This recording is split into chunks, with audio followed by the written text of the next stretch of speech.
amasaha y'ishaba yavukiye mu rwa urubanza rw'inkekwe n'ukwanga kumpa neza nibasiwe amasaha y'ishaba yavukiye mu rwa urubanza rw'inkekwe n'ukwanga kumpa neza nibasiwe birandenze ndishuye umusaza Dras PY ndangurijwe ahitaruye ni kakanya mboneho ngo nanjye mvumbe kubiriho gwese ko mbona mu ntwengera mutitaye mu kwemera kwanjye mu byukuri bamwe bamvuga byinshi mu ngiro nyinshi mu mico nyinshi mu ndimi z'imvamahanga isvaze investment intandaro byo nimiya wasa bro. Yes,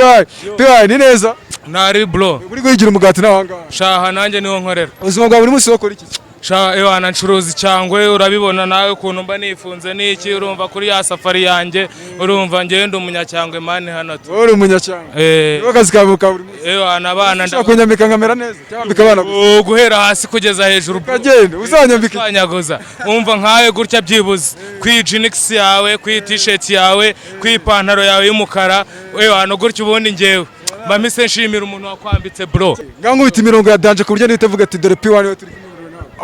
yuwiri no hubaye n'ubutari wayoka wawa wibagiwe ko turi stitawa manikisi wa muhanda wacu dukura akantu samutaimu ndibuka niho mponera mura abana baza banyegera ni kwa kundi wa murapa w'igihe PY okishmirikati sanzose kute voturumu kandi kumwe na 2K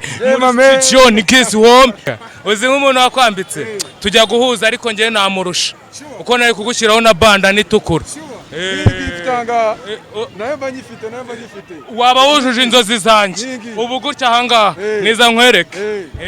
wite umpa umwanya ngo ukubitire ingoma nisa nkubitira foza danje uretse nkubitira yitwa ngiki amasaha y'ishaba ubwo amasaha y'ishaba ushatse kuvuga iki nk'aka kanya duhuye nge nawe 2K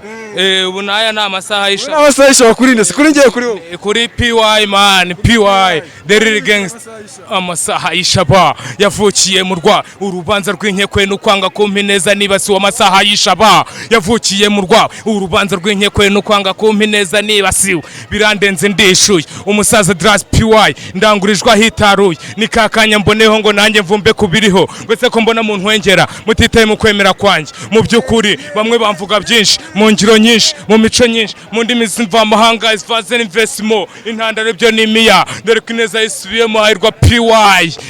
nambaye yewe iyo utazabasa nibari hasi mwari kuza babona uyu ni PY nyirizina maniga nubwo ndagasima ndi kumwe na 2K n'abandi bajama banje uzivasi mfite niga umunsi nziguha man byaba ari byinshi man.